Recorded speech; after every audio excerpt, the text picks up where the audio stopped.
your political theater to Texas. This is not about political theater. And it was more political theater than anything. It's nothing more than pure political theater. It's pure political theater.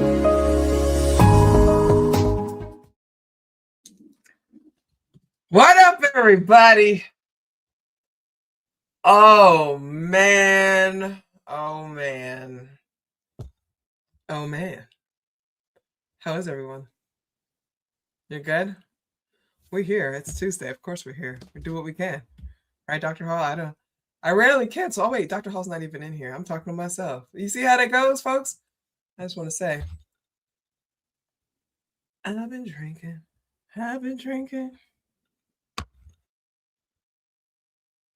Okay, anyway. Welcome to Political Theater with Dr. T. I am your hostess with the mostest, Dr. T, and I guess I'll bring our guy up to the stage. Hey. Dr. Hall, how are you? There we go. That's a better framing there. It's a better Guys, framing? remember I'm always stage managing behind the scenes. She's on production and the talent. Everything. I'm on direction, I'm on writing, I'm on talent, I'm on stage managing, I'm on producing, I'm on music, I'm on sound, I'm on editing. Multifaceted. Everything. Yes. Everything. Yes. How are you? How'd you do with the snow this weekend? How was it we got in a Ohio? lot of the snow. I was snowed in for 48 hours stuck in the house with my family who I love, but also it was a lot of time with them. And so I'm back in the office today. How are you feeling back in office today, Dr. Hall? I'm suddenly productive again. I did a lot of cooking. But now I'm back to being productive after. Dr. Hall, you're a man that cooks? Oh my God. I'm a man that cooks. I did a lot of cooking. It's my happy place when I'm stuck in the doors. Okay. Well, so yeah. I made a spaghetti because that's what the kids will eat. And then I made chili dogs yesterday because that's what the kids will eat. So, some good stick to your ribs, comfort food. Was there a vegetable in there at all? So I tend to, so I'm from West Virginia. We have a particular type of hot dog. You put coleslaw on the top of it. That is, North Carolinians also do it, but West Virginians do it. So that's the vegetable. I also, because of coleslaw. Yeah. But I think cabbage counts as a vegetable. I also grind up carrots in my sauces. So if I make a sauce, I grind carrots in. So there was a question on social media about like if you eat spaghetti and you grew up in a house where you have vegetables at every meal, what vegetable do you have with the spaghetti? I'm gonna ask the chat. If you grew up in a house that was like, there's a vegetable at every meal, but then you had spaghetti, what did you eat with it? I had broccoli. I would say my house was broccoli. A salad, or all the vegetables are in the my spaghetti sauce comes with like celery and carrots and green peppers and onions. So the sauce itself has all that in it. Not Italian anymore. It's something else, but it's flavorful. It's Appalachian. That's Appalachian. Yeah, sure. Because that's poverty, right? Like, respectfully, like just adding those kinds of things, to add the texture when you don't really got meat. Yeah, that's poverty. I mean, I also make it with a turkey sausage or ground turkey, but nobody eats ground turkey but you. Add all those things. No, so they're saying in the chat, they're saying tomato stew, right? So there's tomatoes in there, right? Yeah. Salad or green beans. It was a basic salad. Huge garden salad, right? Usually salad or green beans. For us, it was broccoli because broccoli was my go-to. Usually with salad. Okay. That was ours. Wow, it's nice of you to care about how I fared in the snow because you didn't ask. But that's okay. How did you do in the snow? I mean, it's your show. You're running. How did you do? Were you snowed in? I was fine. I'm still snowed in. I have not fully left my house since Friday. Oh wow! So I went outside. It started Friday. Oh, okay. It started Saturday. No, it started Saturday. Ours started Sunday. Or Saturday night into Sunday. Saturday night, that's when ours started. I had bought some cat litter and it was in my car, so I had to go outside and get the cat litter. And that's why I went outside. And that's the one reason you've gone outside since Friday? Yeah. Oh, geez. Yeah, because I'm not shoveling this fucking snow. Oh, that's right. Your And I son's away. Yeah. And I actually don't have to because somebody shoveled it for me today, and I don't know who it was, but shout out to the person who shoveled Hey, shout out all to the the person who snow shoveled in my all the snow. driveway. There we go. Shout out to that person. Could be a crazy ex. I don't know, but thank you. I mean, he's checking on you. Oh gosh. All right, let's get in. Listen, today is all about beneficial stalking. Is that a thing? No, that's not a thing, Dr. Okay, Hall. I didn't think so. I don't know. I'm gonna check my Ring camera. You might want to. See who shoveled my snow. We might want to know. Because I didn't shovel anybody else. Yeah. Somebody said it was the FBI. They want to make sure. It probably is. They want to make sure I can get out so they can follow me. Right. It's been you've been boring your FBI agent. He's like, she hasn't left the house in days. She hasn't left the house. She needs to go to the bar so we can change out our microphones. The batteries run out on your listening devices, and they need to go. They're like, wait, what's happening? Right. We can't even hear her masturbating. What's happening? Oh. Somebody get in there and change the mic. I got a Bartesian, so I this is a strawberry margarita. There you go. All right. There you go. You're doing it up, doing it big. Let's get. I think we have a show to do. We have a show to do. Okay. Well, so we've been talking about, Alex Preddy. Alex Preddy, the unfortunate. The United States is kind of standing still a little bit, right? Because a white man was killed, right? Hey, that's what it takes. And he wasn't white trash, right? Because come on, one of the good ones. That's the only group that calls a segment of their population trash like that, right? If he was somebody who was addicted to methamphetamines, right? Mm-hmm. It might not be a big deal. But the fact that he was a nurse at the VA in a country that says it cares about its veterans, we all know it doesn't, but it says it does. In a state where he can carry his gun with no problem. Supposedly, that's what they say on paper. You said supposedly. That is so Appalachian. Did I? Is that? Are we? You totally did. I bet you say paprika too. No, but I do say Burry instead of Barry instead of Burry. Yeah. So he was a good guy. He was one of the good ones. They can't find any tweets calling us niggas. They're trying. They're trying. You can just call him a domestic terrorist. You can just say it. They trying so hard. Nothing in his soul. He didn't call no Latino spics or wetbacks. He hasn't done anything wrong. Right. He just showed up to work and did his job every day, taking care of veterans. He did his job. You can just smear him. You can just flat out just say he's a rabble rouser. He deserved what he got, but without any proof. What are you doing? And it's not working because everybody saw the videos. Yeah. Dr. Hall, there's a new angle. I'm gonna share a new angle of the video. There's a new angle. I'm gonna share it with the chat. Oh. Yeah. Everybody, trigger warning. Trigger warning. Trigger warning. Protect yourself if you don't want to watch. Let's see. Here we go. Job to begin an immigration enforcement action. You can see the officers prepare pepper spray in this video. Preddy arrived a few moments later and is seen holding a cell phone, seemingly to record the ICE operation.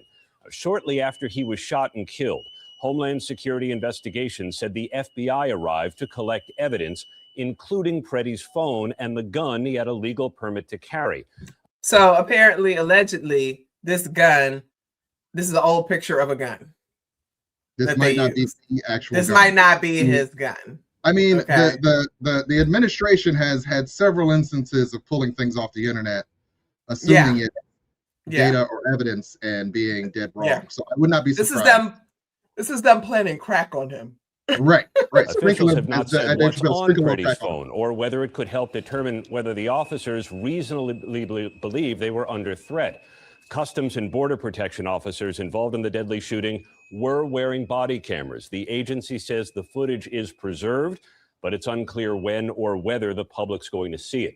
Minnesota state officials have asked a federal judge to order the preservation of all the evidence, saying they have serious concerns that... Okay, so I also read today, folks, that Alex Preddy allegedly, I put the banner up. I'll just keep it up. Go ahead. That he had an encounter with ICE a week before. Mm. And there are rumors and suggestions that they may have had a vendetta. Mm. So I'm just putting it out there. Unsubstantiated rumors. They've been saying, the streets are saying. And you know, the streets be having it right even before TMZ. Right. Excuse me, I don't know why I keep yawning so much. Good Lord. Already. No, I think it's because my diaphragm's collapsed because I have a compressed diaphragm. And so it literally can make me yawn like 10 times a minute. It's crazy.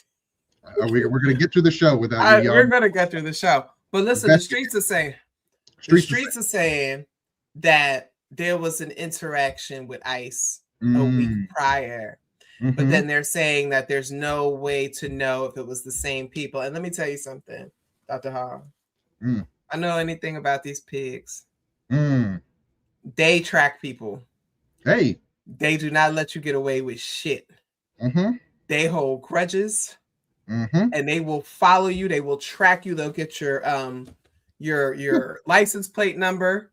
They'll find out everything they need to know about you and your whereabouts. They'll start clocking your whereabouts. Yeah. So he might have been on a list or two. Then they're going to say they don't have a list because there was a video of an ICE agent saying, I couldn't find it for the show, saying that, that they're making a nice little list of, domestic terrorists and that the person could be on the list. And so the DHS folks had to come out and say, we don't have a list. We don't have a list. They absolutely do have a list because I was on that list, Dr. Hall. Yep. I was on that list, Dr. Hall, in 2014. Yep. So they absolutely. And hey, who was president 2014, Dr. Hall? Huh. Who was president in 2014? Whew. Is that the Barack and Obama? Is that the Brickenshaw Obama? Yes. Okay. Nigga had me on a list. No. So they came out to say that to kind of distance themselves from these rogue ICE agents, but they 100% keep lists of organizers. Because they consider us threats. All right, let's look at what Donald Trump had to say about Pretty. Good Lord. This is just yawn number 2. We keep a yawn count in the chat. This is just crazy. This is crazy. Hold on. This is what Donald Trump had to say, y'all. Why is it not loading? Now I don't want to. Give it a second. Mr. President, I had a great conversation with the highly respected president of Syria and all of the things having to do with Syria and that area working out very, very well. So we're very happy about it. Tom Homan, as you know, is in Minnesota now. He's meeting with the governor and he's meeting with the mayor, I think, later. And I hear that's all going very well also. I'm going to Iowa. Some of you are coming with me, but I'm going to Iowa. And what can I say? The economy is good. It's all good. Prices are coming way down. And we have a lot of very positive news. Mr. President, are you believe that Alex Cutty's death was justified? Well, we're doing a big investigation. I want to see the investigation. I'm going to be watching over it. I want a very honorable and honest investigation. I have to see it myself. Is Kristi Noem going to step down? No. All right. So we're stuck with Kristi Noem. We're stuck with Kristi Noem, right? Hey, but the Dems want her gone, right? So here's a statement. Here's a joint statement from Hakeem Jeffries and his deputies, Catherine Clark and Pete Aguilar. They all put out a joint statement because, one thing Hakeem is going to do is write a strongly worded letter. He said the violence unleashed on the American people by the Department of Homeland Security must end forthwith. Forthwith. Hey, use the big words. Pull out the big words. Strongly worded. You said strongly worded. Strongly worded. Kristi Noem should be fired immediately, or we will commence impeachment proceedings in the House of Representatives. We agree on that. So, oh God. Oh, that was at number 4, number 5. Y'all number 5, ladies and gentlemen. The Dems want to impeach. Count in the chat. Kristi Noem. I got it. Let me sit up straighter. Y'all count in the chat. We're at number 5. Maybe if I sit up straighter and lose 10 there pounds. We go. Okay. Yeah. But the Dems want to impeach Kristi Noem. They've been talking about that. They want to try this in a, like, again, you don't have the majority. Mm-hmm.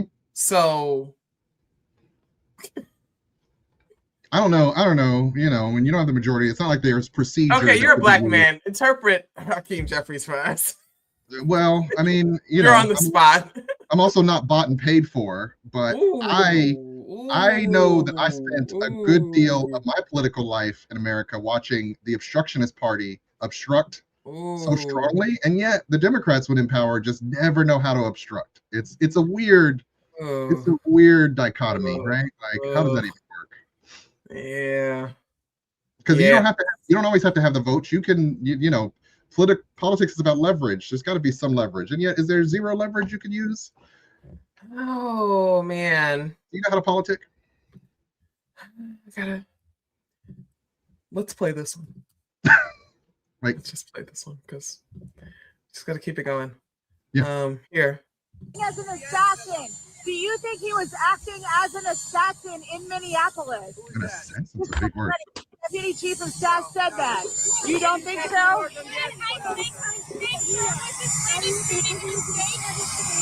that being said, you know, he can't have guns. He can't walk in with guns. What about the Second Amendment? He can't walk in with guns. He can't do that. But it's just a very unfortunate incident. What about the Second Amendment, sir? We'll work something out. What about the Second Amendment? I just gotta say, folks, the president of the United States just said, huh? You can't have guns. You can't have guns? You can't walk around with guns? Can't walk around with guns. Huh. That's interesting. This is the first I'm hearing of that. Right. I thought in the country that has more guns than citizens. Hey, so many school shootings. So many. Not too much on the guns because I'm responsible for like a good 0.003% of those guns. But yeah. In a country where there are more guns, well, they said 40% of households have at least one gun. So I'm happy to hear that. It should be 70%, but it's whatever. Sure. But more of the guns, I guess. In a country where the Republicans and MAGA swore to everyone that the Democrats were going to take their guns to the point where all the Black women Democrats have to make a statement about being a gun-toting and gun-carrying person. Mm-hmm. Kamala and Jasmine, I'm a gun owner. I shoot guns. Like they had to that. It got to that point, right? Mm-hmm. And now he's saying you can't have guns. You can't walk around with guns? Can't walk around with guns. Dr. Hall, guess who didn't like that? Who didn't like that? National Rifle Association of America. What? They were listening? National Rifle Association of America. Can I note to everyone in the chat that the NRA has been eerily silent this entire administration? Dr. Hall, have you noticed that? Yeah, so quiet. We haven't heard much of anything from the NRA since Trump got back in office. Interesting. I was thinking about that, like when I was reading through this, I said, well, wait a minute. Because they're really loud. They usually issue a statement with everything that happens. Absolutely. Anything that has a gun involved, they issue a statement. Unless it's a black person. Let's slow down. Not when there's a black man involved. Okay. We didn't hear anything about Keith Porter's rights. No, we didn't. We haven't. We haven't heard anything about Keith Porter because, you know, Dr. Hall, like Keith Porter is Black, so there must be something wrong with him. And that's part of the white liberal problem is that they only want to get behind so-called perfect victims, right? Hey. Even the conversation between Renee Good and Alex Preddy has changed, right? Renee Good was lesbian or queer at least, very much queer at least. She was married to a woman. So she fit the blue-haired liberal stereotype. She had custody of one of her children. We don't know about, you know, what was going on with the other two. Yeah. So it fit a narrative. the white liberal will find a way to be like, she wasn't a perfect victim. That was a little bit too much intersectionality for them. I mean, little too much. You can't use intersectionality too many because she was white. But I know what you're saying. Yeah. Well, too many things going on. Too many identities. Too many identities. Too many things going on. Yeah. And her wife was a butch. Is a butch. Probably more man than they are. I get to say that because I eat pussy, Dr. Hall. Okay. You can't say stuff like that. I would not say it. Right. It's like white people can't say nigga, but I can. Yeah. Okay. Right. The National Rifle Association, this is what they said. This sentiment from the first assistant U.S. attorney of the Central District of California is dangerous and wrong. Responsible public voices should be awaiting a full investigation. Wait a minute. Hey. Already said Hey. that responsible public voices should be awaiting a full investigation, not making generalizations and demonizing law-abiding citizens. Cool your jets. Cool your jets. Dr. Hall, let me tell you something. You notice all these Republicans been speaking up. Bill Cassidy, Senator Bill Cassidy. Do me a favor, look up how much money Bill Cassidy got from the NRA while I'm talking about this. Senator Bill Cassidy, a Louisiana Republican, said on X, the events in Minneapolis are incredibly disturbing. The credibility of ICE and DHS are at stake. There must be a full joint federal and state investigation. We can trust the American people with the truth. What? How much money? U.S. Senator Bill Cassidy, in 2018, ranks 10th in NRA funding compared to all members of Congress, with $2.8 million in NRA funds spent benefiting his campaigns. Come on now. Your girl know what she's talking about. Hey. You got to put 1 and 1 together to make 2, Dr. Hall. We got to put 2 and 2 together to make 4. Hey, don't stop buying guns though. Hey, Minnesota, real quick. Don't stop buying them guns. I know some stuff went down. We're gonna figure that out. But don't stop buying them guns, Minnesota, because it's still Minnesota. Still Timberwolves out there. Right. Hey, listen. Eric Moose. You need to be ready. Stay ready. Listen. When the NRA came out and said that this shit was a problem, that's when the Republicans started speaking out. Dr. Hall, you notice they were not saying, they were kind of quiet there until the NRA came out and said, absolutely not. You will not tell us that we can't carry our guns. And so then we started seeing a stream of Republicans making statements about how wrong ICE is, how troubling the situation in Minnesota is, et cetera, et cetera. I bet you, Dr. Hall, if we look at the quotations from these Republicans and we look and see how much money they've each gotten from the NRA, I'm going to connect the dots because you know what, Dr. Hall, that's what the hell I do. Yeah. Tinfoil hat time. Imagine living in a country that wasn't bought and paid for, because God damn. The NRA is one of the most powerful entities in the world, not just the United States, but in the world. And the reason why I say that is because of how many people they own in the United States. The most influential lobby right up there with Big Tobacco, right? And Big Pharma. Let's keep it 100. Big Pharma. Although Big Pharma took a hit with the opioid shit, though. They did lose a little bit of their footing with that. Hey. But that's also why we saw the pivot to blaming fentanyl, right? Yeah. Because Big Pharma was like, oh, no. No, it wasn't Oxy. It wasn't Oxy, y'all. I mean, we thought it was Oxy, but the fentanyl. It's the fentanyl. Let's blame the fentanyl. Hey, they be misusing. We couldn't. Nobody could have known. Dr. Hall, we lacing your drugs. They can't pull nothing over us, Dr. Hall. Okay. So I just wanted to point that out. So he said that you can't have the guns. So you know his mouthpiece had some shit to say. Hold on, let's share what baby mama's got to say. This is what baby mama's saying. Okay. This tragedy occurred as a result of a deliberate and hostile resistance by Democrat leaders in Minnesota. For weeks, Governor Walz and the Mayor Jacob Fry and other elected Democrats were spreading lies about federal law enforcement officers who are risking their lives daily to remove the worst criminal illegal aliens from our streets: murderers, rapists, pedophiles, human traffickers, and gang members. Governor Walz and Mayor Frey have shamefully blocked local and state police from cooperating with ICE, actively inhibiting efforts to arrest violent criminals. They have also used their platforms to encourage left-wing agitators to stalk, record, confront, and obstruct federal officers who are just trying to lawfully perform their duties, which has created dangerous situations threatening both these officers and the general public. And she is incubating the devil and still has a little glow to her. You know, like she's a little rosy up in there. Okay, mama. But she's also breathing heavy. I know that. That baby's sitting there right on the rib. Right on the rib. Oh. That first done got to the point where it's like, hey. And Minnesotans alike. This is precisely what unfolded in Minneapolis on Saturday morning. Obstructing federal law enforcement and inciting violence against officers is wrong and illegal. This used to be a universally accepted position in the United States. Amid the hysteria, we must remember how we got here to this families.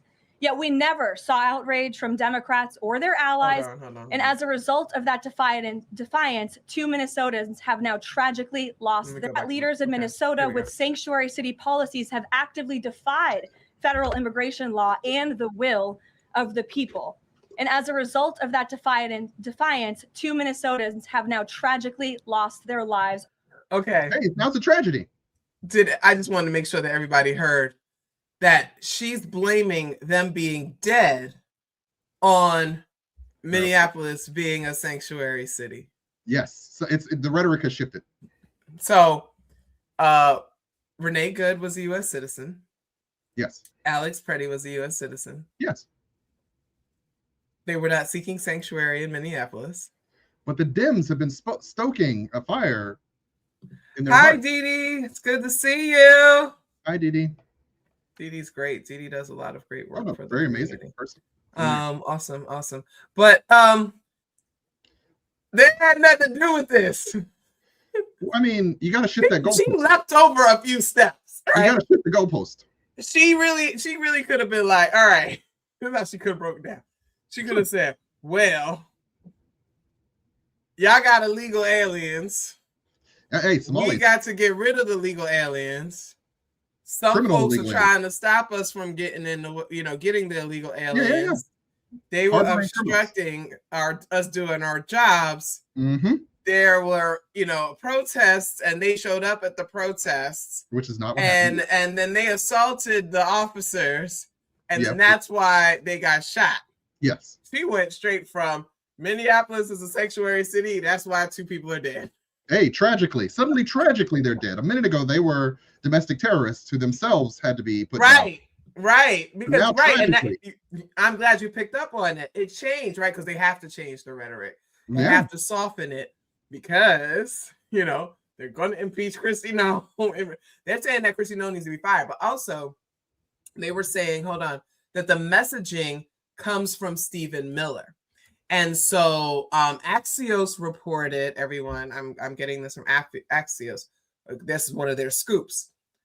They saying that the blame game erupts over Trump's false claim that Alex Preddy sought a massacre. Let me put the link in the chat so everybody can have that and they can read it at their own time. So Homeland Security Secretary Kristi Noem is under fire for issuing misleading and incendiary information that claimed immigration agents killed and armed Minnesota protester Saturday because he wanted to, quote, massacre them. The language is now a source of controversy for Trump, and the White House officials are now blaming Customs and Border Patrol for furnishing inaccurate information, while others are targeting Stephen Miller, the White House Deputy Chief of Staff and top Trump advisor.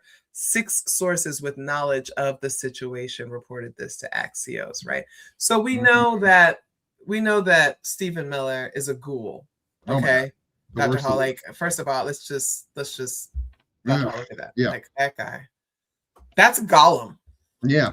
That's the guy who believes that whites are supreme And yeah. And all the inbreeding like caused him to start losing his hair early. He's got the weird ears. He's just a mess.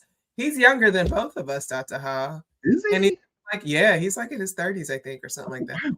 Wow. And he looks like he's been through Shaka Khan's fire. Okay. Like, yeah. So well, we all know that he's a Nazi. And he's married to a Jewish woman, which is exactly the person that he needs to be married to, right? Because that's what bigots do, right? Yeah. Like they marry the people they hate. Mm-hmm.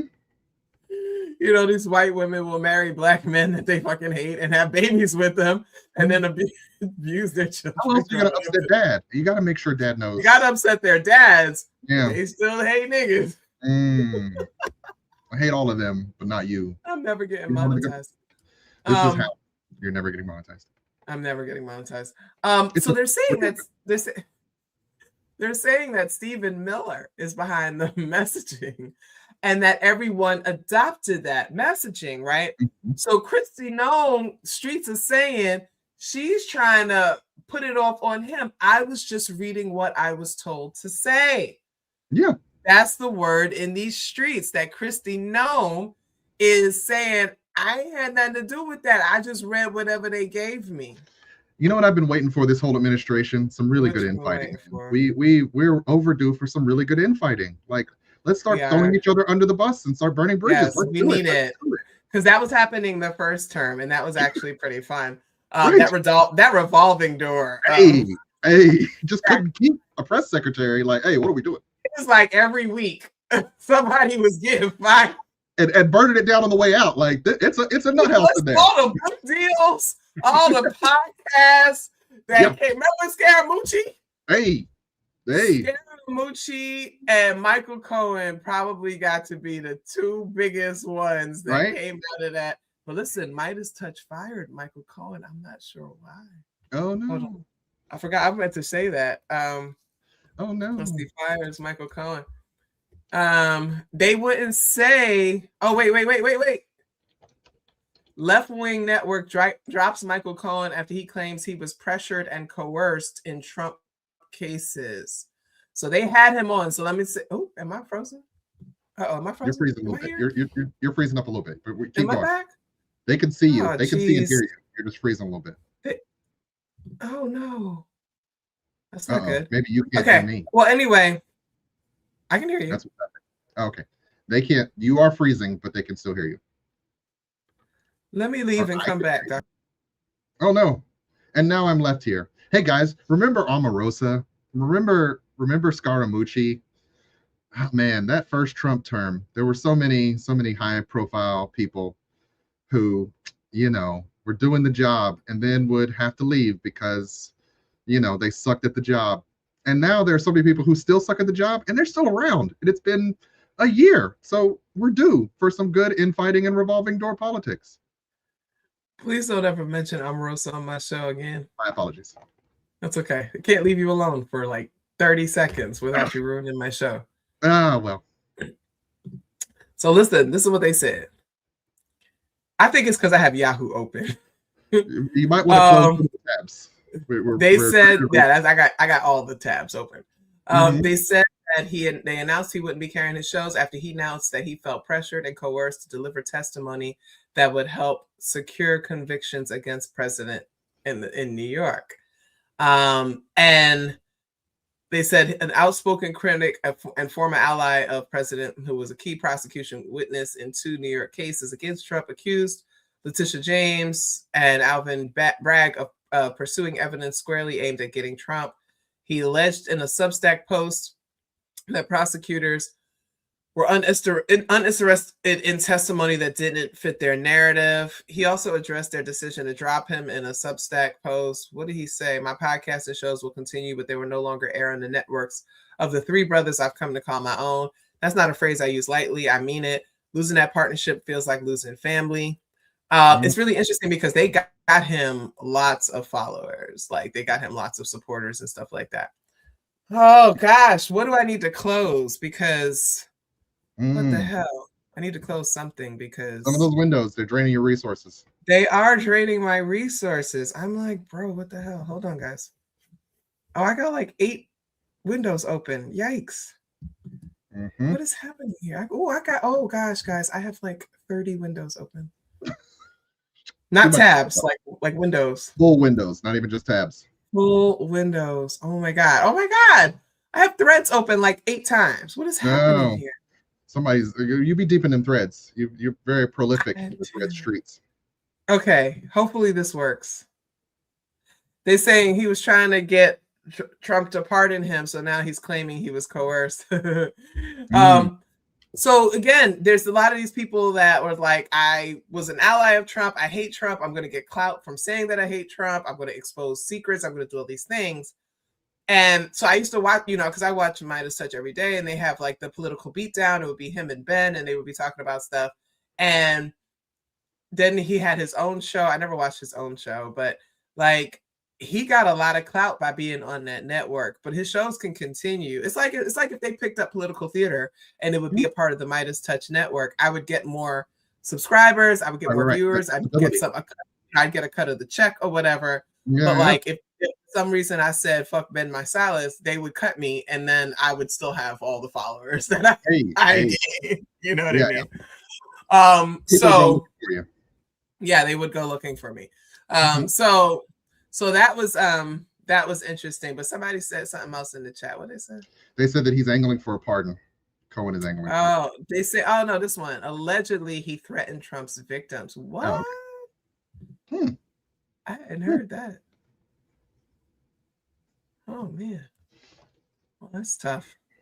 But anyway, the streets are saying all of this messaging is coming from Stephen Miller. We know that Stephen Miller is like Goebbels.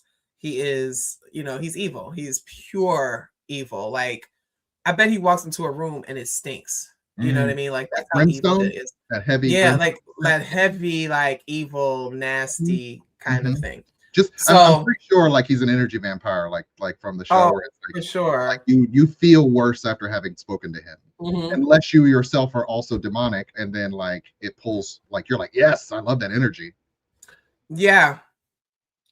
And I bet his breath stinks. So there's also that too. He probably eats live rats.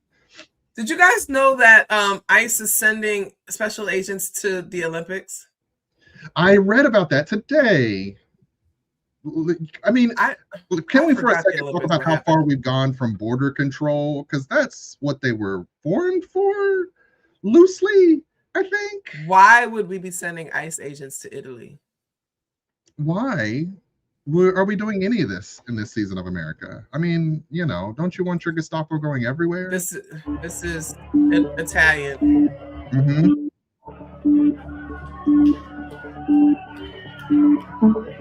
Gracias, thank you in Italian for those who don't know. Ooh, race for the win. Good comment there, Italians say, get the hell out. Hey, don't want no parts of it. Italians don't want no parts of it. Hey, paisano. Don't want it. Right. They don't want it. And that's, maybe somebody in the chat can explain why ICE is going to Italy. I have no reasonable explanation. I mean, well, okay, so I have one reasonable explanation. Okay. If you have built up this force that you've given so much money to, that you have to constantly justify why they're there, and you like trained your paramilitary force, I'm pretty sure there's at least 7 guys in there that you want as your security detail. Yep. If you're going out of the country, maybe I don't know. Whatever happened to Black Hawk? Is that still a thing? Wow. The mayor of Milan, Beppe Sala, said, "This is a militia that kills. Of course, they're not welcome in Milan." They're not wrong. They've killed 2 people in a couple of weeks. Well, 3. Keith Porter also in a couple of weeks. I'm talking about this year. And 2026. Keith was last year. Yes, I'm sorry. I mean, it was New Year's Eve. Get off my show. Okay. You're going to say and fucking fact check me on my own show.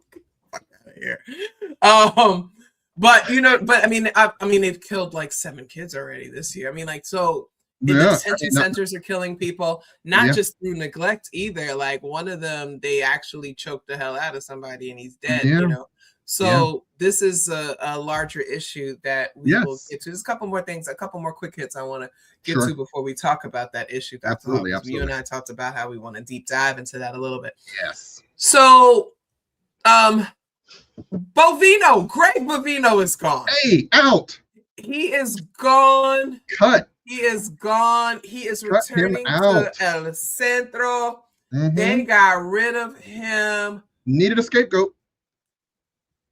Let me tell you something. Greg Bovino is not funny. So don't think I'm laughing because I think it's not serious or it's funny. Okay. Greg Bovino was on TV before the clip was fully emptied into Alex Freddie. Yes. He was on TV already. Like calling him a domestic terrorist. Absolutely. Okay? They had not finished unloading in his body, and Greg body wasn't cold. Body wasn't cold. Domestic terrorists. Wanted to kill, massacre. Brandishing a gun at our agents. Brandishing a gun. To do as much maximum damage, to inflict maximum damage. Why would he have more than one clip? He had murderous intentions. Yep. Your man was ready. On wax. He did it on wax. Right in front of everybody. Right. I'm going to hell. Man came out on record like, hey. Your man got a prepared statement. Greg Bovino is mad because he got a statement for the killing he know they gonna do tomorrow. Hey. He can't give it. Yeah. Hey, he likes because he got fired on his day off. How are they gonna be fired? How are you gonna get fired on your day off? Got fired on his day off. He was just doing his job. Dr. Hall, they said that he is going back to his position at El Centro. They're saying that he's probably going to retire. So that way he's not getting, fired and kicked out and things like that. But he got fired. But he's trying to have some dignity. They're saying it's a demotion. They're saying he's not fired. They're saying it's demotion. Okay. But here's the thing. His position was technically commander at large. I'm looking at ABC News now. He was a commander at large. And they're saying that it was a temporary position, right? So all these operations with these weird names, Operation Prince is Not Dead, Operation Marine Warfare, Operation Cheeseburger, Salt, Pepper, Ketchup, all of these things that they've been doing, he was the temporary commander of all of those. It was never the intention for him to be like the leader of ICE. He was just overseeing this kind of Gestapo type behavior. Yes. Because he is a petite little man with a lot of angst.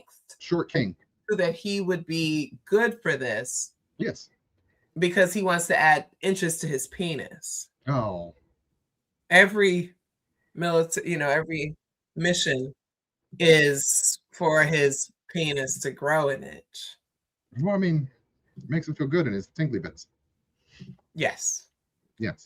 So, Department of Homeland Security Assistant Secretary Tricia McLaughlin said in a statement on Monday that Bovino has not been relieved of his duties, referring to him as a key part of the president's team and a great American. Okay. So the NRA statement dropped, and then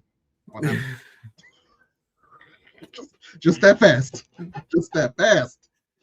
He ain't even on the job that long. Has he been on the job that long? This is a Scaramucci length of time, okay? he was working for one Scaramucci.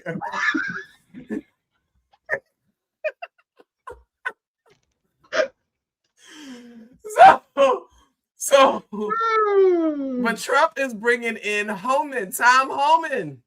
Oh. Dr. Hall, which is, as ABC reports, bypassing the normal chain of command. Homeland Security Secretary Christine Noem and Bovino have been overseeing ICE operations. Now, I just want to remind everybody that Christine Noem shot her dog. Yes. No goddamn reason at all. Hey, it made for a good story. She's a puppy killer. Mm-hmm. Kristi Noem also lied in her book about traveling to different places and acting as a diplomat on behalf of the United States. Like, it's in her book. She said she went to China on a diplomatic mission and she never did. And when they asked her about it, she like basically just was like, yeah, but you know, we're reviewing those things and you know, we'll fix what we need to fix. She's psychotic, Dr. Hall. I think she's not normal. It's possible that the Botox went into her brain. Like, I don't, you know. So anyway, he's gone. But Tom Homan is in. Now, you guys know that the only thing I'm going to do is I'm going to remind you of Barry's role in all of this. Oh, and we're back to Barack and Obama. We're back to DeBrickashaw Obama. Mm-hmm. This is Obama's guy. Yeah. Hold on. I'm going to show you all this because I feel like you need to see it. You know, nobody wants to listen to me. I did a whole video on the cult of Obama. Don't nobody want to listen to me. Don't nobody like hearing you defame their. This is Barack Obama giving this man like one of the highest presidential medals. That's Tom Homan. This is his guy. Now, Dr. Hall, if you recall, ICE was created by George Bush. Yep. It was kind of a fringe agency, didn't really do much of nothing. Barack Obama brought it from the margins, made it into what it is. A whole bunch of money at it. Yeah. Whole bunch, millions and millions and millions of make dollars. The Republicans feel good about their desire to deal with the immigration problem, which he admitted was a problem, but also as the son of an immigrant who was abandoned by said parent. There you go. Go ahead, do it. Dr. Hall. Uh-oh. See, that was nothing but the ancestors. What if Barack Obama has some latent resentment towards immigrants, which led to him becoming the deporter in chief because of his unresolved daddy issues? Oh, that's getting in there. Am I getting too much in the weeds, Dr. Hall? I mean, is it possible? It is possible. It's also possible that he did a lot of things to assuage the other side because he was more of a centrist than a leftist. And as a result, we're still paying for some of the neglect of his political, aspirations. Dr. Hall, I like my daddy issues theory a little bit better. But here's Homan hugging it up with Trump. Hey. So he went from Obama to Trump. Hey. And so this whole border czar thing, remember a few months ago, I asked, I was like, why do we keep using czar? Like, that is so odd to me that people calling people czars and border czar is just very weird. He was appointed the border czar, right? Remember they were saying that Kamala Harris was the border czar. And so he, and he's a contributor, to Project 2025, which is really important. So I started digging into that a little bit, Dr. Hall, and I found out, am I here? What is happening right now? Yeah, we hear you. Everybody hears you. Oh, no, I'm talking about this here. Okay, here we go. Yeah.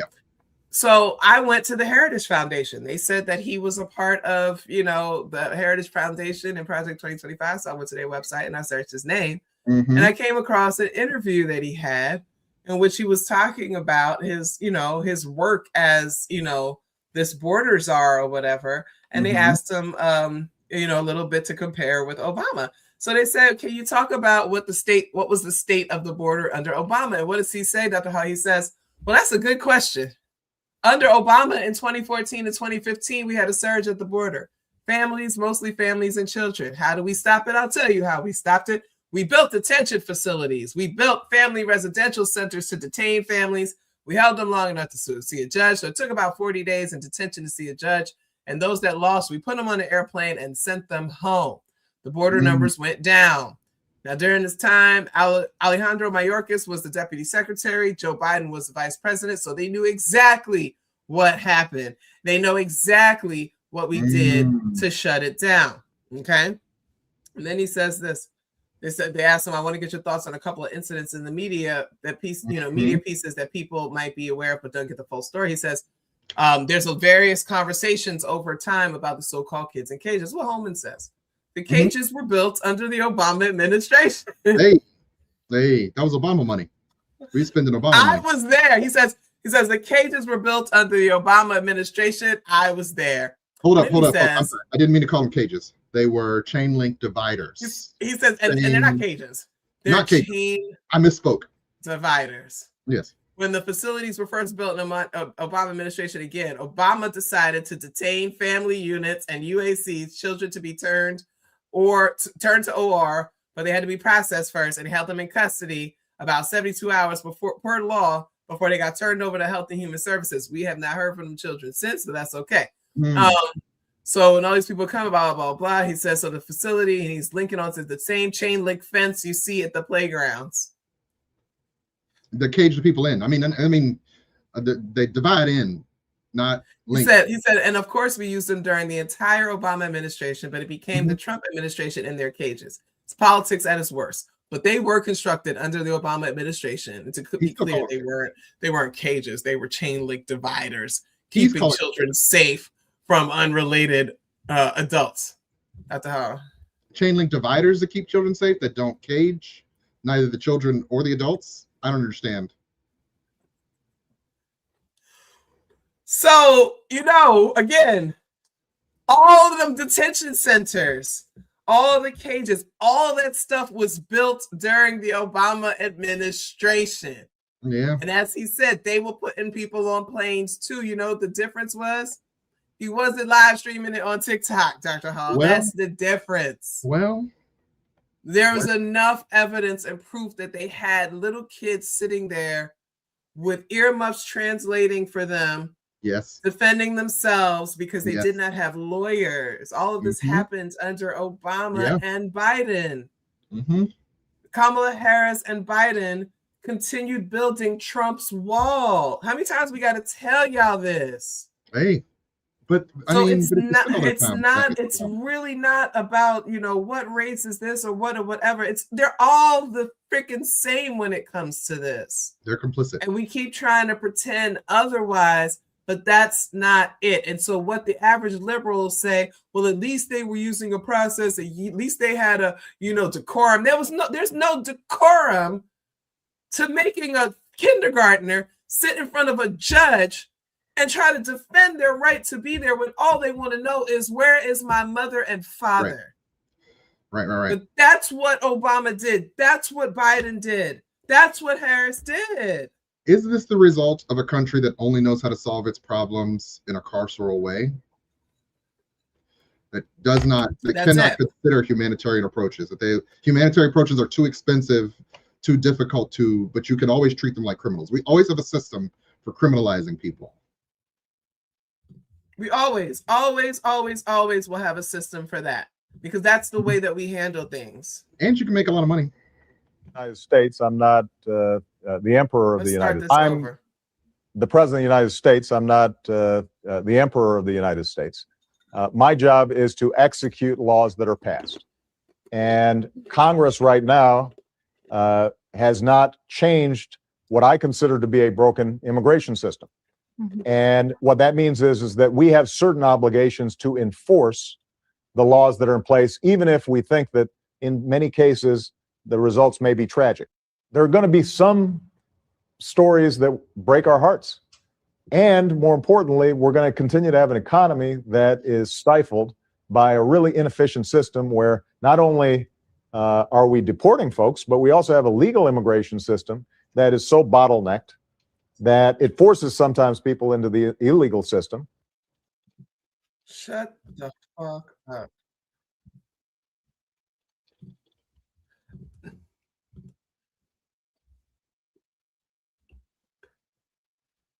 Is not the current president doing whatever the hell he wants to do? Whatever he wants. In the name of what he wants, 200 executive orders?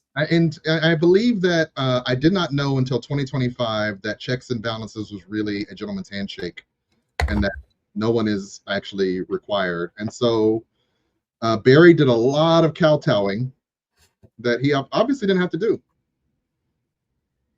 because you can just do what you want. You can stand out in the middle of Fifth Avenue and shoot somebody if you want. And somewhere in a book that's probably going to come out next year, he's going to say something like, as the first Black president, I didn't want to ruin it for the possibility of future Black presidents. Same way Michelle Obama said that she couldn't wear braids. I mean, hey, I mean, you know, that white you monetized a book to talk about how you couldn't wear braids because you were the first lady. If you don't get the hell out of my face.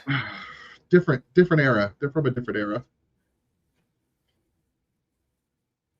I hate niggas like that. All right, I ain't supposed to say that shit. That's the Martha Vineyard set. I can't stand them. So here's a video of someone from ICE threatening to kill somebody, because that's what they do. You know what I mean? Hold on, guys. You're going to just threaten them. What? You know?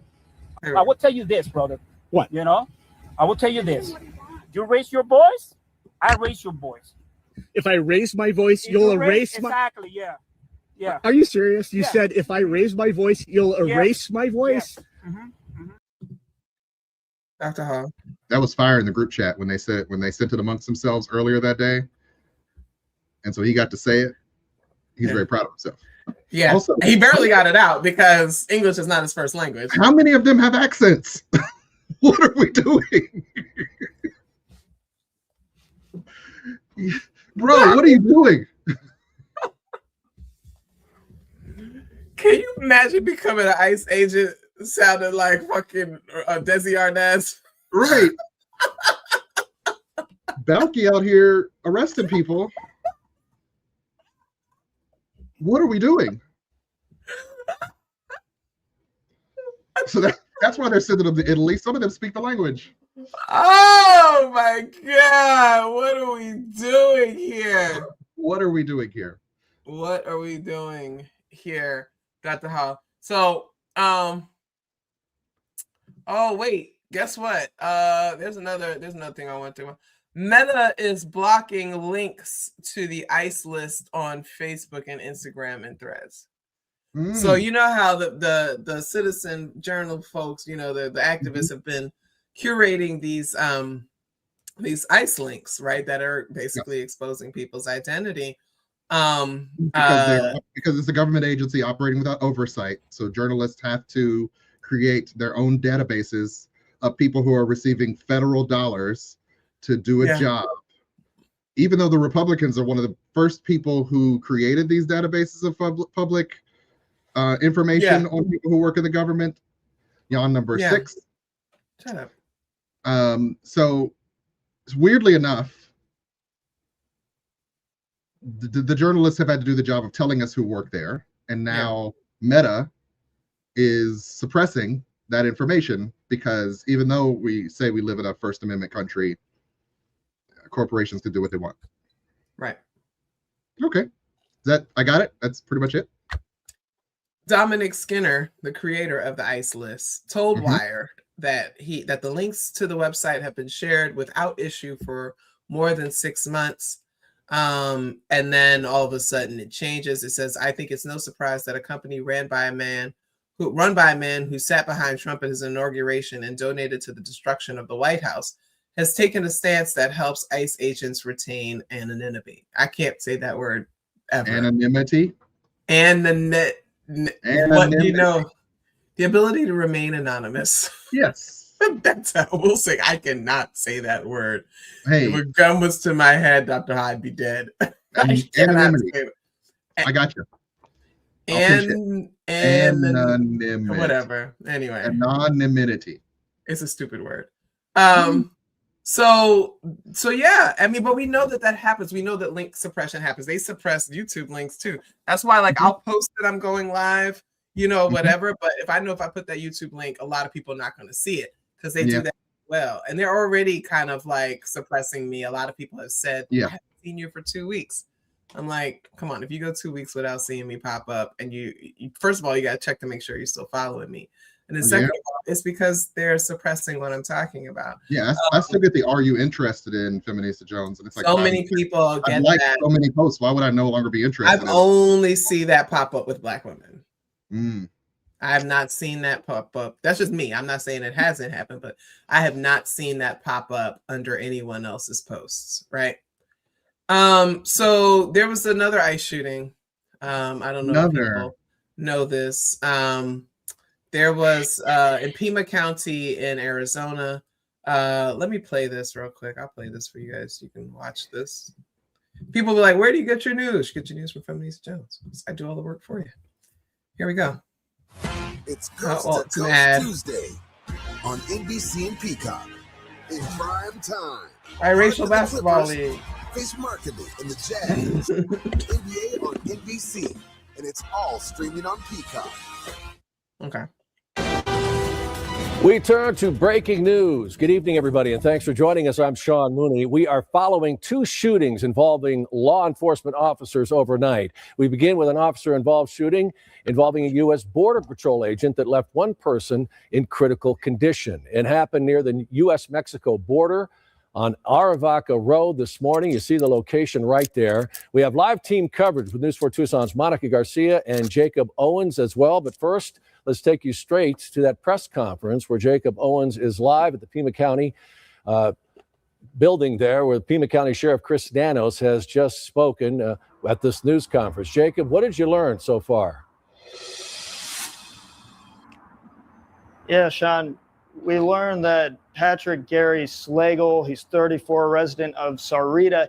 He is the individual that was shot this morning. He's now in serious condition, we are told, at a local hospital. And how did this incident come together? Well, we heard from Sheriff Chris Nanos, as well as an official with the FBI here in Tucson, as well as in Phoenix. And what we're told is that a vehicle was recognized for potentially being involved with human smuggling. That is when Slagle failed to yield and ended up leaving his vehicle. That led to a foot pursuit. He ended up firing at Border Patrol agents, according to officials here, and they returned fire. This is when he was struck and injured. We know tonight he's in federal custody, and we're told also that no agents have been injured as a result of it. Okay, first of all, he's terrible. I can't listen to him talk because he's an intern. He's an intern because nobody want to report on this. Second of all, you can't believe nothing that these people say.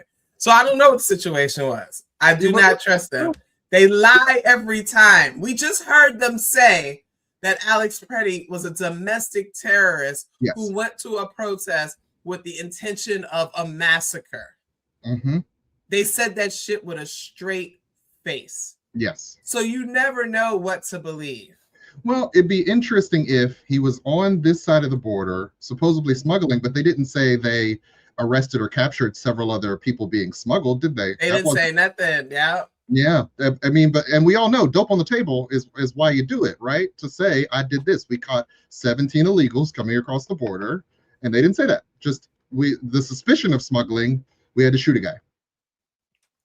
It took me a while to figure out what you meant by dope on the table, but they really do be having them pictures with all the guys. They love a good dope on the table moment. You having the 1865 revolver there? Yeah. We got this off the streets, guys. Yes, so we're doing our job. That's also the Wire reference, but it took me too long. Yes, no, that's good. See The Wire. Look at that. It took me a while.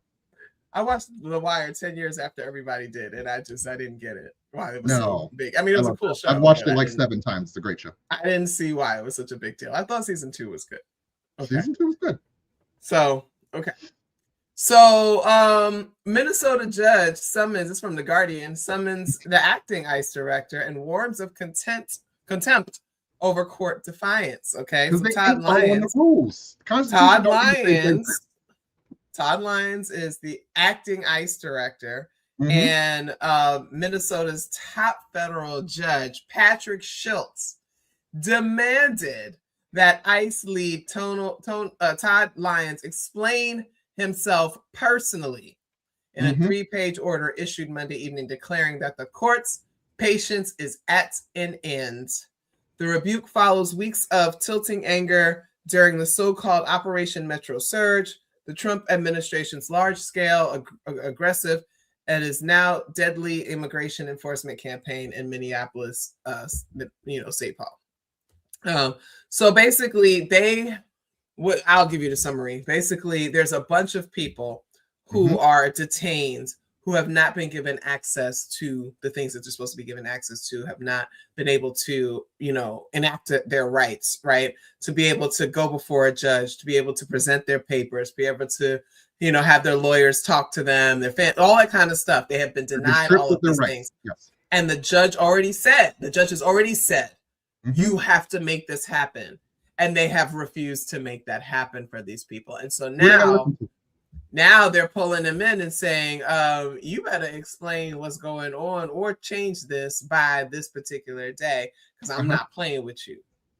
I'm going to hold you in contempt. And if he gets held in contempt, then he can be arrested, right? Dr. How you can go to jail for being in contempt of court. Yeah. I don't know. Can the president pardon you from a state crime? I don't know. No, you gotta be popped for federal something. Oh no. They might actually face consequences, maybe. It's possible. But they said that other Minnesota federal judges have voiced similar concerns. Michael Davis accused the administration of attempting to defy court orders and deny non-citizens their due process rights, which is all really what this is about, right? So, so Dr. Howe, here's my theory. And so, some people have talked about this, but here's my theory. So when you erode due process for immigrants, right, or for undocumented people, you can possibly slide with it because of the animus that is, towards those people, right? Yeah, xenophobia. Like, well, technically you're not from here, so it's okay. Are they really people? It's the erosion of the Bill of Rights, right? We're talking 14th Amendment, 4th Amendment, all these things. Like, the erosion of these rights is how you can then make it happen with citizens, right? Once you fracture them, right? Once you fracture them, once you break them down, once you erode them with immigrants and undocumented immigrants, yes, then you have messed them up, and then now you can turn it onto your citizens. Yes. Right?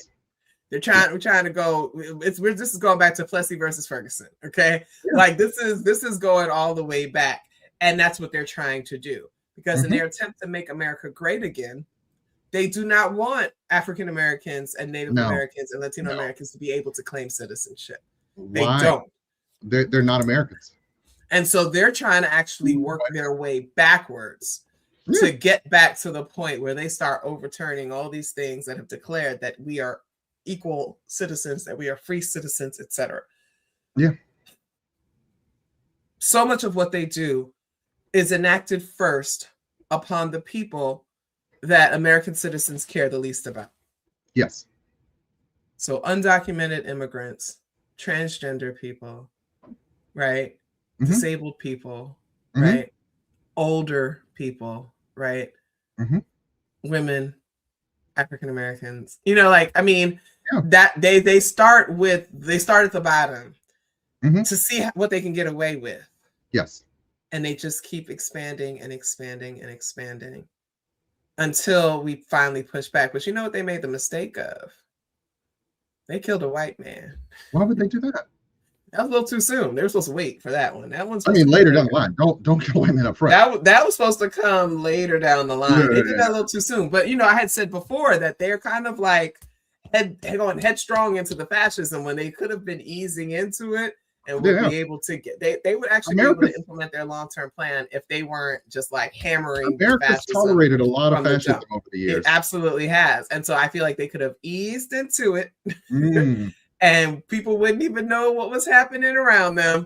And they would have just slowly been going with things until one day we wake up and we're in like full fascism. Right. But because they're being led by, this narcissist who is also, just an egomaniacal narcissist, right? Yeah. So he wants everything on display. He was a reality show host. I don't know, we're talking about. Yeah, well. Miller or Trump? Which one are we talking about? When we say this is a reality show guy who wants to be in the spotlight. He wants to put his name on everything that he does, right? And then he wants to defeat the black guy. I mean, the black guy did laugh at him because we know that Trump has a very small penis. He laughed at him in front of people, right? And Obama's a Leo, so I know his meat is heavy. So Trump is very much like, I got to beat the black guy with the big schlong. Is that every Leo? They all? Yeah, actually. Okay. All right. I mean, I have a significant sample. You've got an appropriate sample size to make that. I've got a significant sample size. Okay. I'm just saying. You like your Leo. We hear it. I do, unfortunately. Unfortunate for you. Fortunate for them, but you know. But anyway, somebody's having a good time. God damn it. Okay. Derailed? But no, but this is so real. Like, this is so like, yes. I know sometimes people get frustrated when we like minimize it to shit like that. Well, they feel like we're minimizing, but actually this is it. And that's what we're going to talk about today real quick, Dr. Hawk, because I know you got to go and whatever. I'm here. The toxic masculinity of ICE, right? Toxic and of this whole operation, like everything involved. Yes.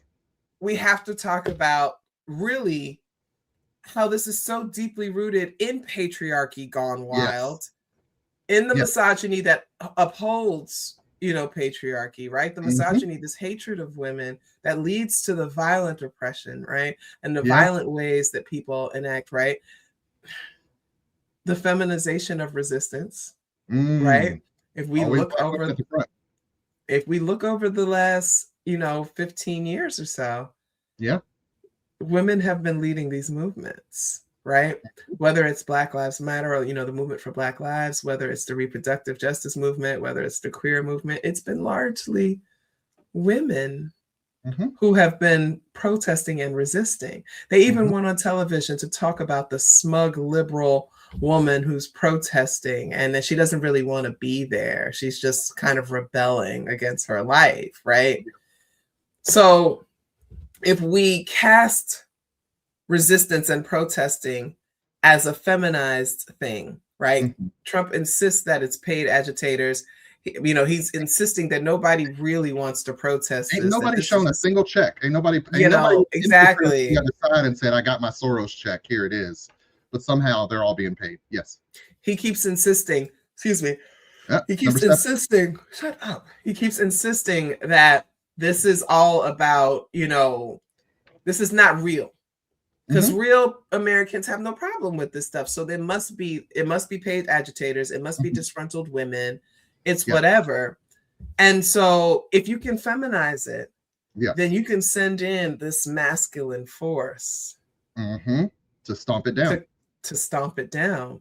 Yeah. And you can empower these disaffected white men that you've been talking about for the last 5 years. And these Latino victims men, of these victims, whoever, the disaffected men, these victims of the male loneliness epidemic, right?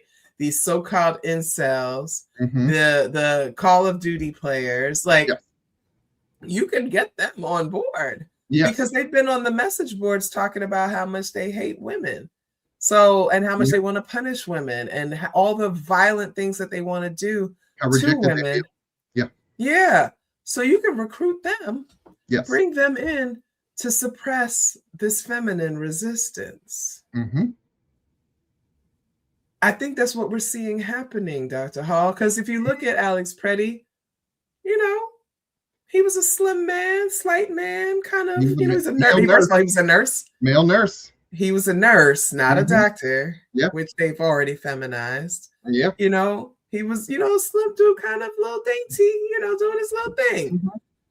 Renee Good, she was, they like, she's a lesbian. We can't have access to her. They always want to punish lesbians and women who love women. They always want to punish them. So Dr. High, they've rejected maleness. Why would you? I don't want to put you on the spot, but you're the psychologist here and you work with men. What's going on here? Let's put some pieces together here. Yeah. I mean, once again, this idea that masculinity is often performative, that there has to be this sort of often brutal element to it, this aggression sort of born of it. And once again, you've given these people who lack power, who lack agency in contemporary America, because so many of the supports and industries have been relatively dismantled and or neglected. And so you have these disaffected young men growing up in a society that told them they were promised happiness. They were promised the 2.5 children and a wife and a job and a house, and don't have it. They are still living off their parents or living without the means they were promised in America. And now this agency comes along that gives them power over other people, I could just use that broadly, others, right? The not us, but the others. And so they want to exercise that power because it means they are no longer invisible. And it's fascinating to think these people who probably feel invisible are then empowered by wearing masks and brutalizing people and getting the opportunity to, enact power fantasies. I'm reminded of, oh gosh, what was the prison where they were abusing people? Guantanamo Bay. Was that the one where they had them all stacked up and they were masking people and making them do? Oh, Abu Ghraib. There we go. That's what I was looking for in my head. Abu Ghraib. Right. I mean, we have studies showing that when you give people power over other people, that they will abuse that power. Ethical studies. Mad science. Hey, we wouldn't have psychology without that. That's the study we teach when we talk about ethics. Political trials and shit. They should have stopped it, but we learned some valuable information. Well, goddamn, we ruined these men's lives. Hey, PTSDs and whatnot. But hey, we learned some valuable information. When I used to teach psychology, I said that was my mad science chapter. With the mad science, without mad science, we wouldn't have ethics. We wouldn't have a field. We need the mad science. The Stanford prison experiment. There it is. Yes. Yes. And that was when everybody slowed down and was like, who don't know what us dorks are talking about. It was the Stanford prison experiment. Right. I'll explain it very briefly. They put people in, they literally took a floor of the psychology department, brought in kids and said, you be the guards, you be the prisoners, treat the prisoners like you would treat prisoners.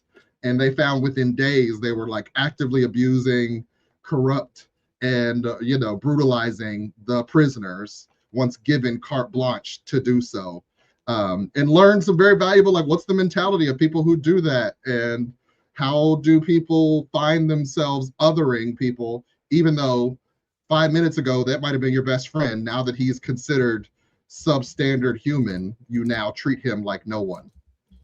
And so yes, valuable in that way, that like, oh, we wouldn't have known that had we not ruined some people's lives, but bad we did it. Bad scientists for doing that. And now we're seeing it play out again when you give people dollar store uniforms and masks and guns, and you say, go out and get the others, right? You empower them. And so now they can be the men they've always wanted to be. Poorly trained, armed, and brutal in many ways, literally ripping kids out of parents' hands, ripping people out of courtrooms or court hallways, ripping people out of cars, busting windows, under the guise of we're chasing criminals, so it should be allowed, right? Yeah.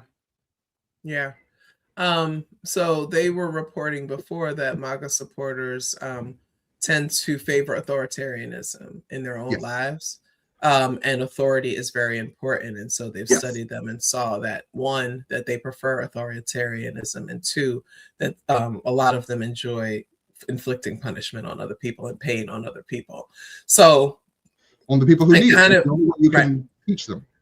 And that kind of, speaks to, why that fringe of his support is as rabid as they are when it comes to stuff like this, because they actually enjoy this. They probably were raised in abusive households themselves with major authoritarian figures who, didn't allow them to live freely, right?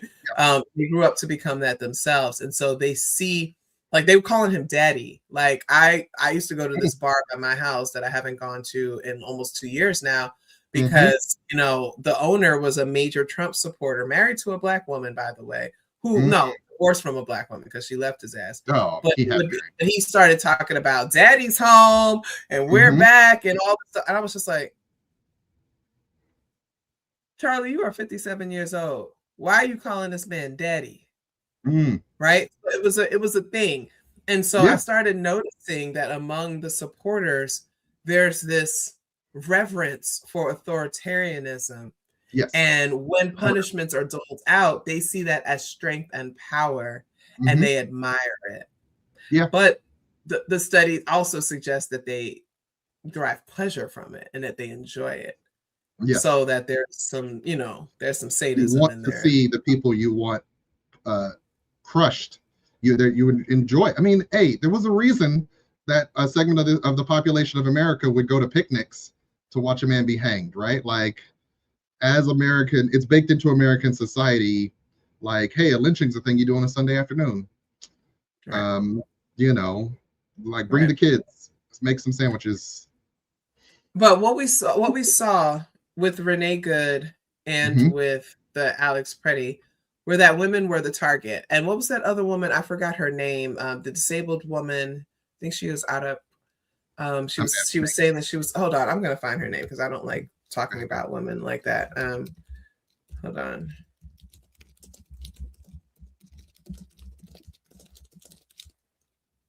What was her name?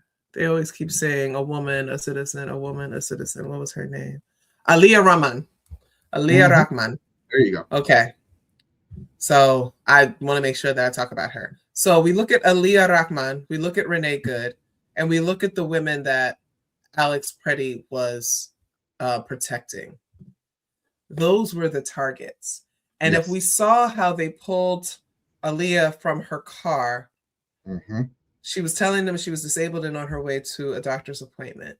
Right. They hog-tied her, had her hands cuffed behind her back, had her feet tied, and were literally carrying her. Like, Dr. I don't know about you, but when I go like this already, it's already difficult.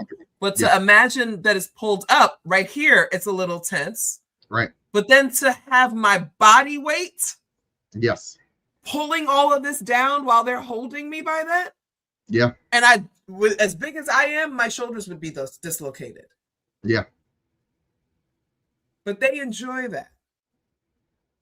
There's plenty of pornography where women are hogtied and, violated and stuff like that. Like, they love that. It's not exactly my genre, but it's out there. I told people last time, Border Patrol porn is huge. It is huge. And for these incels who have been sitting in these basements and they've gotten addicted to porn, and this is, it's been corrupting them, they are living out their Border Patrol porn fantasies. Now, we remember also that there's a lot of police officers that became ICE agents. A lot of them wanted that money, that bonus, right? But the bonus is never coming. But police officers have twice the domestic violence rate as the national average. Okay. It's not that making them being a cop makes them abusers. It's that they are abusers who become cops so that they can abuse other people. Same is happening with ICE agents. Okay. These derelicts, the lowest common denominator of society, the people that nobody else even wants to hire. Yeah. Okay. When people start asking, well, why are there Black and Latino and Asian folks? You're talking about people who have been discriminated against in the workforce. Right. Okay. And so they they were unemployed. They needed work. They needed money. They went out there and advertised to them on social media, need a job. We are lowering the requirements. You don't need to have a college degree. You don't need to have gone to college. You don't need all these things. You just need to have an ID. You'll probably be hired on the spot. Right. And we're offering you a bonus that we're never going to give you, but we're offering to you anyway. We'll say it's there. So we're dealing with all those racialized men and then all the poor white men, the so-called disaffected white man. We know, Dr. Hall, that intimate partner violence is more prevalent among poor people because of the economic disenfranchisement of men. They take out their anger on the women they are with. Yes. So you're sitting here looking at men in their late 20s and early 30s who cannot find stable employment. They're upset. They're angry. They're bitter. Nobody wants to date them because they can't afford anything more than an $8 diuretic. They can't even afford that. They're going to take you to Dunkin' Donuts instead of the local cafe, right? And use a coupon. And they're ashamed of that, Dr. Hall. Now, they're often really, really poorly practiced when it comes to the talking to the women. Right. They don't get a lot of practice. They don't. Yeah. And so There's something wrong with me. So anyway, so that's who's ICE. That's who's joining ICE. And they're showing up to work in jeans, Dr. Ha. Why would you be doing any kind of military action in some tight ass restrictive jeans? I've been seeing them in skinny jeans. Dr. Ha, you ever tried running in jeans? It's not recommended. I usually wear sweatpants for that. I don't run, so there's that. But if I were to run, I wouldn't be running in no damn jeans. Yeah. Oh God, they're such losers. But again, it also speaks to how lax the recruitment policies are, right? Like absolutely. Bring your own uniform. But they also want those guys the same way the Marines hires the ones that on them tests that they take in high school. They look at them tests. They pick the ones most likely to be psychopaths. They need killing machines. Sorry, if you were sorted into the Marines, I hate to bring it to you. You need a certain type of emotional intelligence. It's because they think that you're a fucking psychopath who's willing to kill people and have no regrets over it. They didn't sort you into the Air Force because they don't think you're that smart. I was actually watching a video, and I can't remember who it was, but they were talking about like in World War II, they had issues getting men to shoot at their fellow man, but that by the time the Vietnam War came along, they were actually much better at it because they had started using targets that were the silhouette of a man. And the idea that over time, because of Call of Duty and other video games, like now you have a population that is more than willing to, if they no longer see the person they're shooting at or aiming at as human, more than capable, like that empathy that used to be a part of the fundamental human exchange, it has been weathered down. And so I would imagine, and they were actively recruiting amongst, those people who were video gamers. It was even a remark in I think it was the Alex Pretty video. It was just like Call of Duty, so. And also like the social media, like when we talk about empathy erosion, the erosion of empathy, social media has disconnected people from each other's humanity.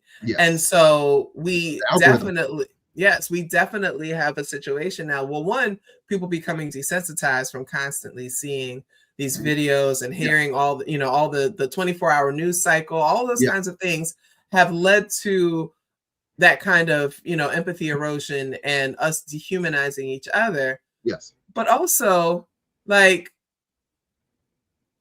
they still can't get no pussy. Oh. And they out here assaulting women because they enjoy it. It's not one they're picking on women because women are smaller than them, right? So a lot of these are small men, right? A lot of them are really small. That's why Alex Pretty was tall, and that's why they really were pissed off, because here comes this tall man who is helping these women out, and I'm here, this short guy, and you're gonna let me beat up on this woman because I need this dopamine fix today. And how dare you tall man get in the way of me abusing these women? Yeah. But the feminists are wrong, right? We're the wrong ones. We the ones who have identified this kind of behavior for decades now, and who have called this out and have warned people that we have to raise our sons in ways that are divesting of this toxic masculinity that is so pervasive. And for those of us who had children in the 2000s, we've had to be hyper vigilant.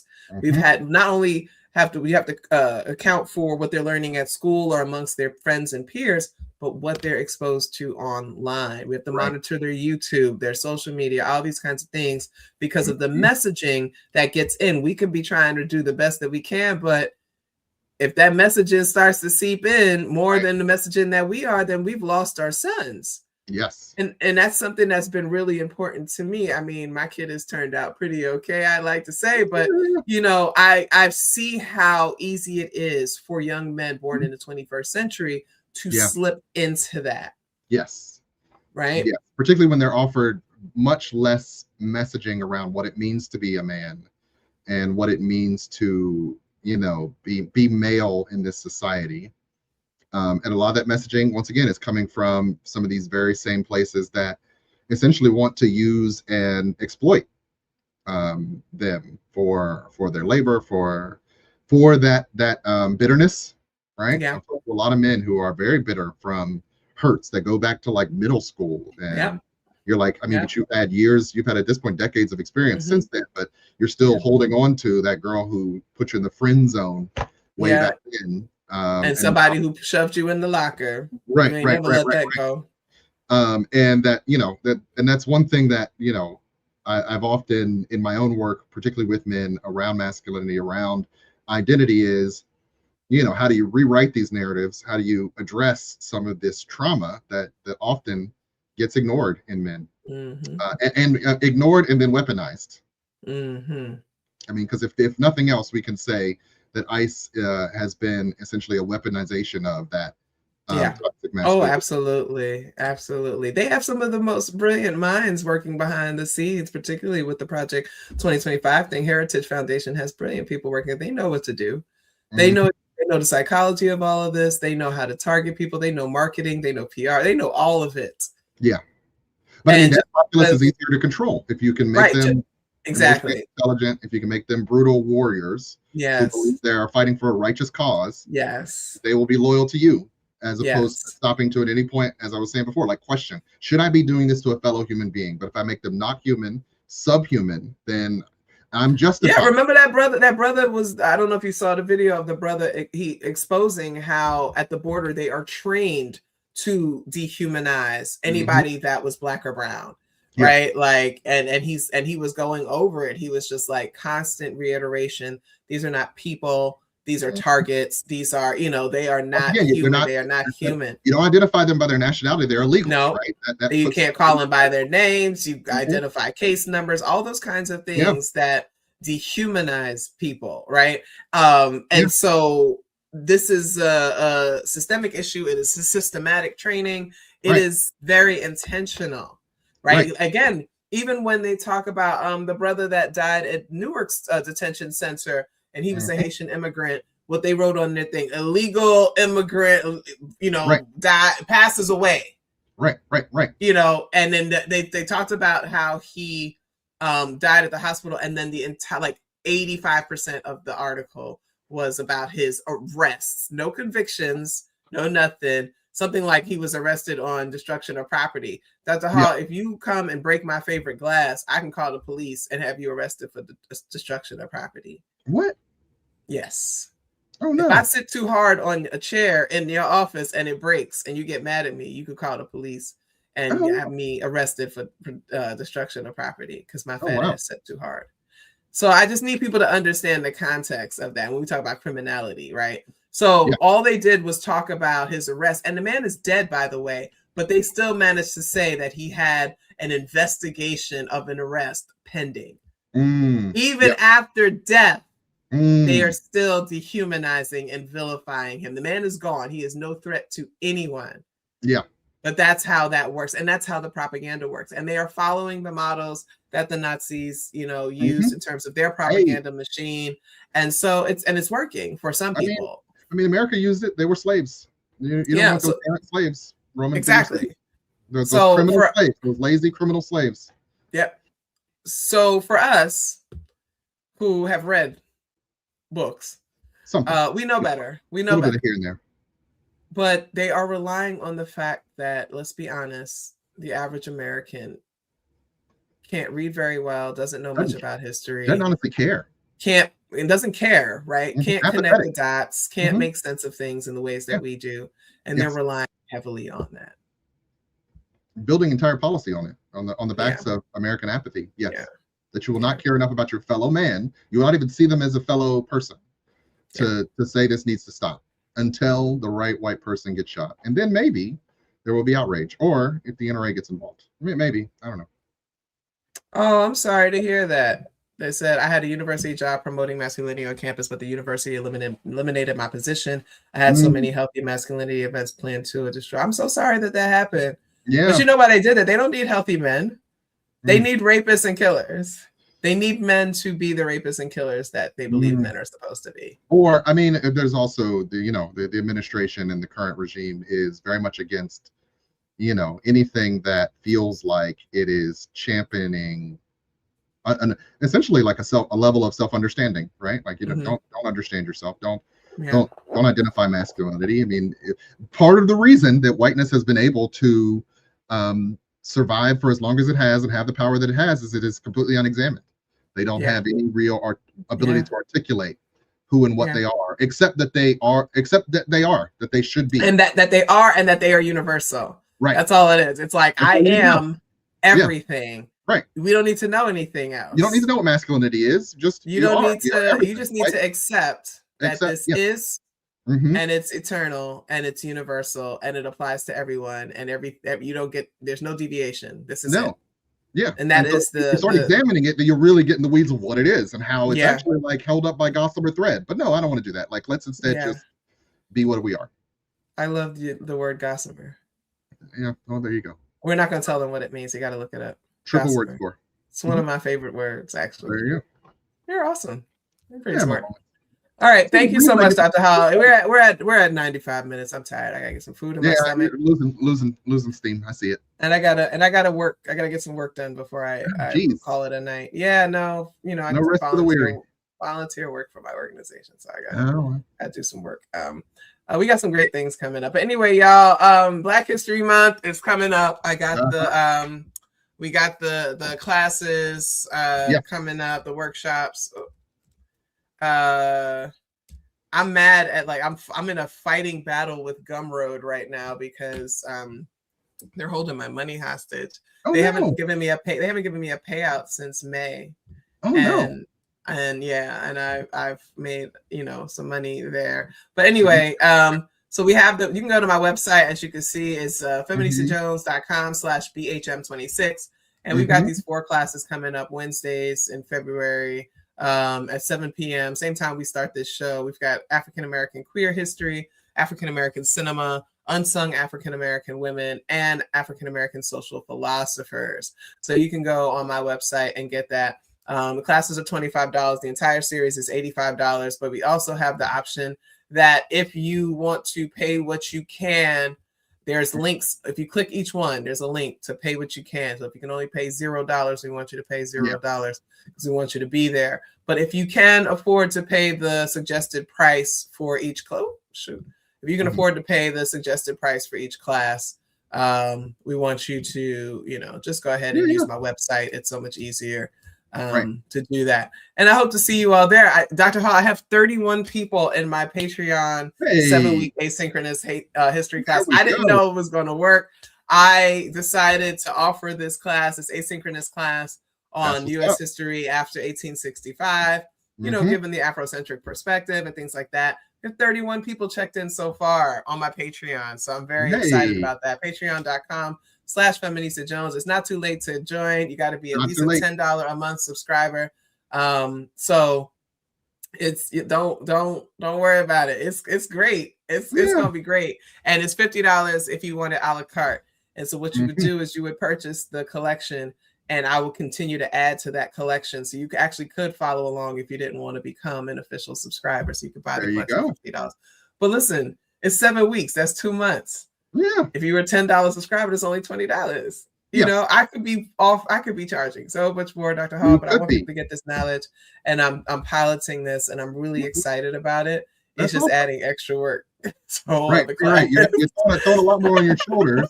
But Dr. T is also a university professor, so you're not just getting this class. If you think about it, like 31 people, you know, and if it was $20, that's like what is that? $520. Yeah. So, you know, for the 7 weeks, people really pay thousands for this. So no, I get paid thousands. Right.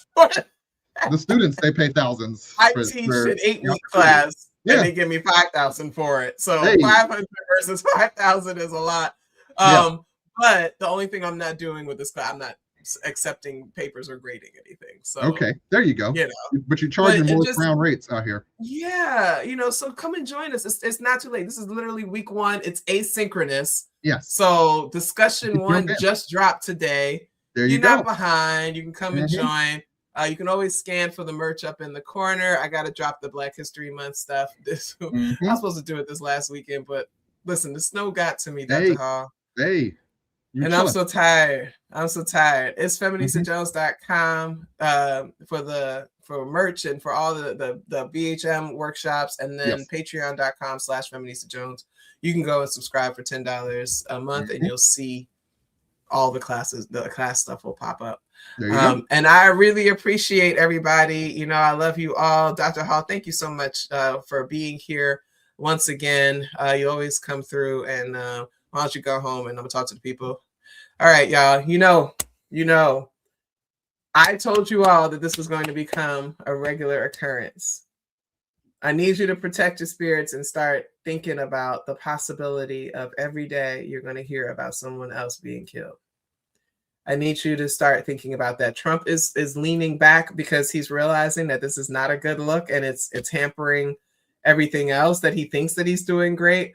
But he's actually kind of happy that it's distracting from the Epstein files, right? And let's not forget that the Epstein files was supposed to be released weeks ago, and we still have not gotten all of them. And so all of this is happening. These two people are dead because they're covering up for a global child trafficking ring. Okay, I just want to make sure that everybody remembers this. Renee Good and Alex Petty and Keith Porter are dead to cover up a global child sexual abuse trafficking ring. Okay, so they don't care. They will continue to do these things. So we have to stay guarded. We have to strengthen our spirits, strengthen our resolve, and remember that we are on the right side of things. We are on the right side of history. We are on the right side of this movement.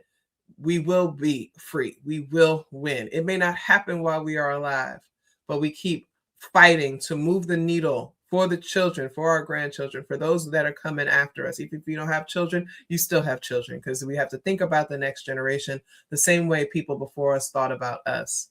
You got to remember to tell yourself every day, I believe that we will win.